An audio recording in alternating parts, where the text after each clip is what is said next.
Trading Plus. Tonight we're going to be covering analysis on Dash, and this was some demands, some questions that you asked. Now, if you guys, some of you newer folks, just coming to the channel, if you're confused by all this volatility, what's going on, if it would be valuable for you to get some clarity and see what's going on in this current environment right now, we're definitely in the right place. Okay. Now, some of the things we're going to be covering today, we're going to talk a little bit about Fibonacci extensions. We're going to talk about an ascending triangle that I think is formed. We're going to talk about an ascending parallel channel that I think is also beginning of forming as well. Talk about some trend lines, some support, some resistance, and of course, we're going to give you some upper targets and price projections at the end. So make sure you stick around for that. That's pretty valuable for you. A lot of folks are making money. I hope you'll be one of those few. Okay.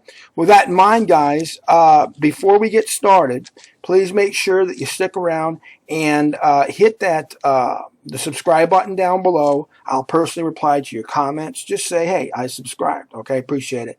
Also, leave a thumbs up. It makes a huge difference. Okay, appreciate that, guys. Now, with that in mind, let's just get right to it. Now, we're looking here at a daily chart. Okay, our 0.5 Fibonacci extension is at 310.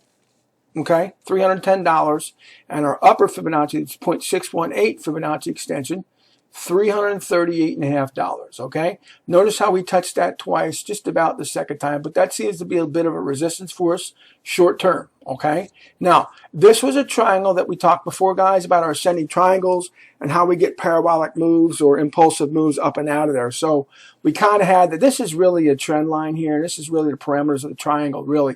So we moved up and out of there. Notice how we just touched this how many times? 1, 2, 3, 4, and then the fifth time we're up and out of there. So again, daily time frame. So we up and out of there, impulsive move, come back down. Now we're selling off a little bit. So what we know now, guys, is upon any sell-offs, okay, we know that we're going to see what happens at this 282. We're going to have a good support there because that's the top of our triangle. And again, with an impulsive move, a lot of times we'll come back and retest that. So we're looking to see what happens. And we also know that this is the bottom of our triangle, so we know that's a good support to watch out for as well. But more importantly, this triangle that is formed, we know this is a good support in this 282. So with any selling or pullbacks, guys, that's really where we think that we're going to stop at, okay?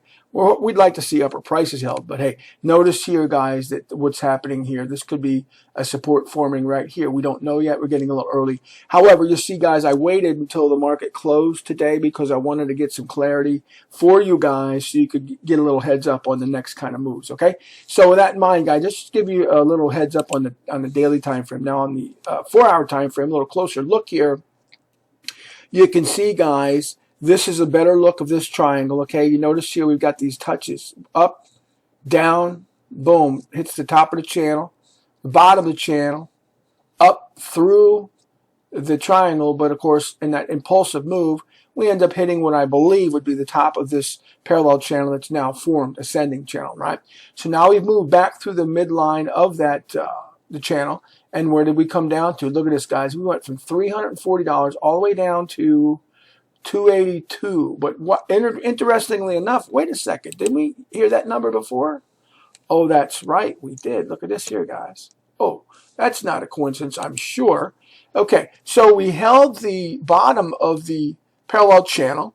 Okay, now we're back up. Looks like we're forming a support, like I said, above this triangle, which could be in the 295 to 297 area. So very good signs, guys. And again, this is early because this day just started, as you know, technically speaking. So let's give it the whole day to see how this plays out. But for right now, that looks like what's happening. And notice here, guys, that matter of fact, let me show you this real quick. Look at here, guys. We just want to point this out. What's happening here? See this there, guys? Always fighting with my mouse. Okay, so notice we have what could be a support forming right above here. We don't know just yet. It's a little bit early, but we're hitting there and tapping on that.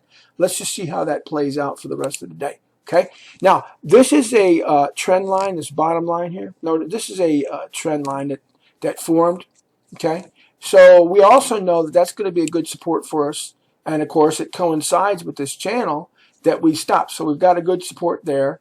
And this, I'll show you this as well. This is really another trend line where basically we had a resistance there. We hit the bottom and come up. Another resistance 3 different times.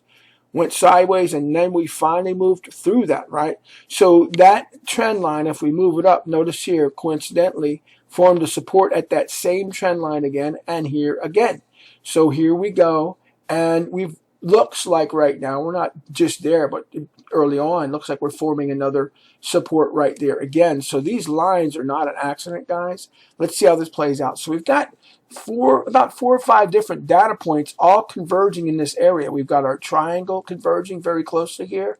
We've got both of these trend lines close, right? This one's a little bit, but this one is right there. And then we've got that 282, which is that Fibonacci extension, right? That's right there. So all the data points pointing to the same area, converging in the same area. So these are the kind of things that help for predictability, guys, and determining where our next move is going to be. So we're just giving you a brief update, guys. Now I want to talk, here's a little gift for you guys. We're going to look a little longer term, a little price projections out in the near future. So if you look at this chart here, you notice here we've got some resistance here and the 280 area, but we're kind of moving up through that. So we may need a bit of time to consolidate here to be able to go higher, but notice this, guys. If we can manage to get up through that, we really don't have any resistance till about $375, right? And then our next area, all the way up to, say, to 400, say 380 to 400, basically, right? Then we can actually get up to the 475 next, right? And then boom, look at this, 560 to 6. So guys, we're getting ahead of ourselves, but I want to give you some price projections because everybody asked me, hey Tony, what's going on? What's this going to do for 2021? Well, guess what? I'm going to try to answer some of those questions for you, accommodating your requests, and tell me, guys, whatever other things you want to listen to, that you want to get feedback on, analysis, whatever the case may be. The comment section down below is for you guys. Tell me what you want. That's for you. Okay, guys? With that in mind, if you want to learn some more, look at this next video.